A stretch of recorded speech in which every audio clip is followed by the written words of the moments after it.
नमस्कार, मैं हूं संजीव श्रीवास्तव। आप देख रहे हैं 4 PM news network. Madhya Pradesh के मुख्यमंत्री पद को संभाले मोहन यादव को 7 महीनों का समय होने जा रहा है और इन 7 महीनों में यदि मोहन यादव के नाम पर जो उपलब्धियों के तौर पे देखा जाए तो अभी बहुत कुछ गिनाने के लिए नहीं है, लेकिन मोहन यादव ने आरएसएस के एजेंडे को मध्य प्रदेश में लागू करने के लिए कुछ ऐसे कदम बढ़ाए हैं जो कहीं ना कहीं उनके स्वयं के नंबर बढ़ाते नजर आ रहे हैं। मोहन यादव ने जब कुर्सी संभाली थी और मुख्यमंत्री पद का विधिवत शपथ लेने के बाद वे वल्लभ भवन पहुंचे थे, तो उनका जो पहले ऑर्डर्स निकले थे, उन पहले ऑर्डर्स में एक बहुत महत्वपूर्ण ऑर्डर रहा था कि जो धार्मिक स्थल है उनसे ध्वनि विस्तारक यंत्रों को उतार लिया जाए।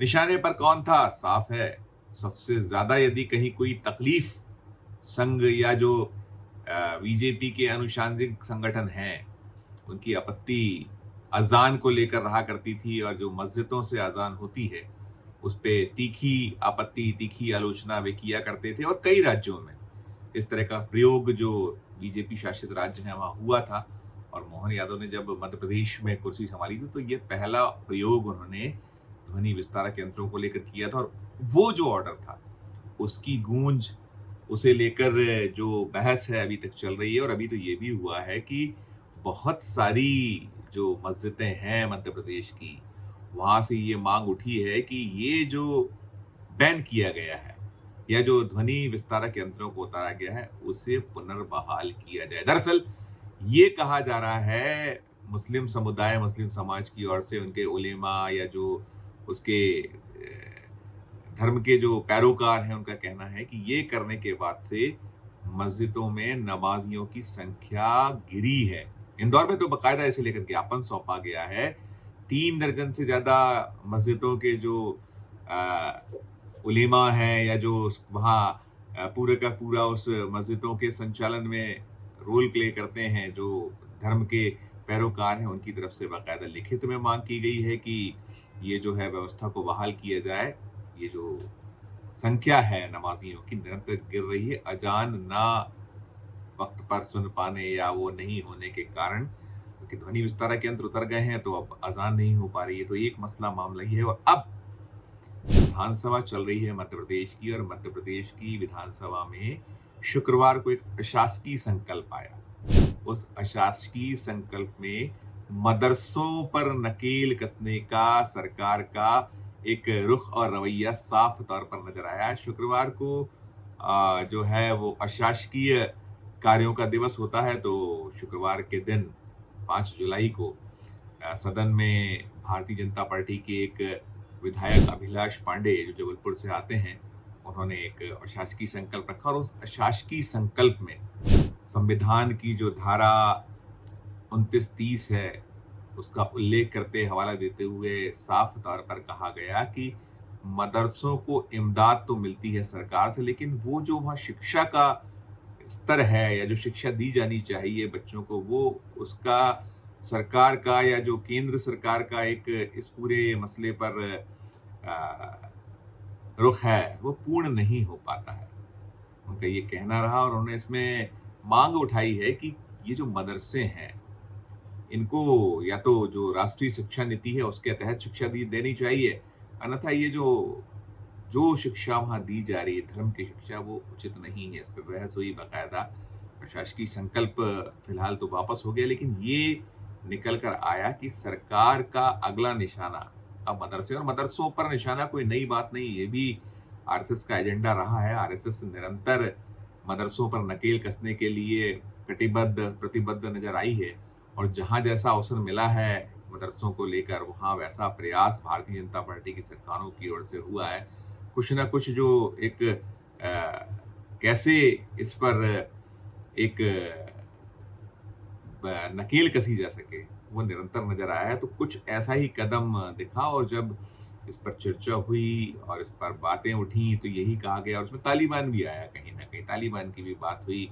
सदन के बाहर कहा गया, जो भारतीय जनता पार्टी के विधायक हैं जो हिंदुत्व के पैरोकार अपने आप को मानते हैं, कहते हैं, उन्होंने कहा कि मदरसों की आड़ में जिस तरह की शिक्षा है वो तालिबानी शिक्षा वहाँ दी जाती है। हालाँकि विरोध भी इसका हुआ और कांग्रेस के एक विधायक थे, उन्होंने तो ये कहा कि मध्य प्रदेश में नरसिंह घोटाला सुर्खियों में है।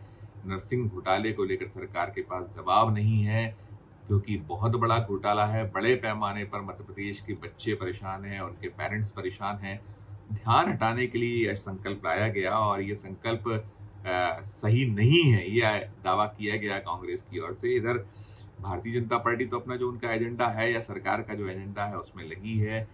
सरकार की ओर से यही कहा गया है कि 10th और 12th के जो बच्चे जब पहुँचते हैं 10th और 12th में, तो वो ओपन स्कूल से उन्हें परीक्षा देनी पड़ती है। यानी जो मदरसों में शिक्षा प्राप्त हो रही है, मिल रही है, वो उसके अनुरूप नहीं है जो शिक्षा का स्तर होना चाहिए। वो राष्ट्रीय शिक्षा नीति के तहत ही पढ़ाई बच्चे करें तो ज़्यादा बेहतर होगा। ये एक उसमें तर्क दिया गया है, लेकिन वो साफ दिखलाई दे रहा है या पड़ रहा है कि सरकार के निशाने पर अब मदरसे हैं।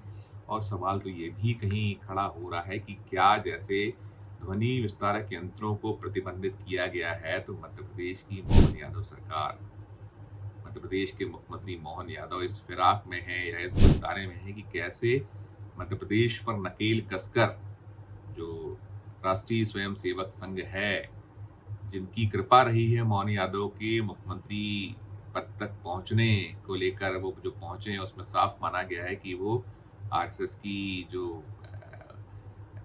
नंबर गेम है उसमें वो बहुत ऊपर ही पायदान पे थे, तो वो ये पद पा गए। और मोहन यादव लगातार जो कुछ कर रहे हैं यहाँ मध्य प्रदेश में, काफ़ी कठिनाइयाँ हैं। वित्तीय स्थिति सबको पता है, बजट हाल ही में आया है।